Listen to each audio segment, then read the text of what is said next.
తేజస్విని మనోజ్ఞ ఈ పేరుకి పెద్ద పరిచయం అక్కర్లేదు. ప్రతి ఆడపిల్లలకి ఇన్స్పిరేషన్గా నిలవడమే కాకుండా అన్ని రంగాల్లో సక్సెస్ సాధించి అందరికీ ఇన్స్పిరేషన్గా ఉండటమే కాకుండా అందరినీ ఇన్స్పిరేషన్ చేస్తుంది తేజస్విని మనోజ్ఞ. తేజస్విని మనోజ్ఞ రియల్ లైఫ్ విషయానికి వస్తే తేజస్విని అన్ని చదువుల్లో టాపర్గానే ఉండటమే కాకుండా ఎంబీబీఎస్ కంప్లీట్ చేసి పిల్లల డాక్టర్గా సక్సెస్ అయ్యింది.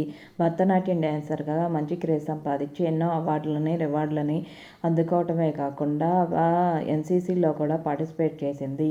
యోగా టీచర్గా సక్సెస్ సాధించింది. మిస్ వరల్డ్గా ఎంపిక అవటమే కాకుండా 2019లో మిస్ ఇండియాలో ఎలైట్గా సాధించింది.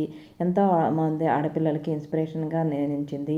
ప్రస్తుతం తేజస్విని సంబంధించిన పెళ్లి ఫోటోలు ఇప్పుడు నెట్టింట్లో వైరల్ అవుతున్నాయి. తన చిన్ననాటి ఫ్రెండ్ అయిన పవన్ దత్త ఐఏఎస్ని పెళ్లి చేసుకుంది. రోజు జీ తెలుగులో యోగా టీచర్గా మనల్ని అలరిస్తున్న సంగతి తెలిసిందే.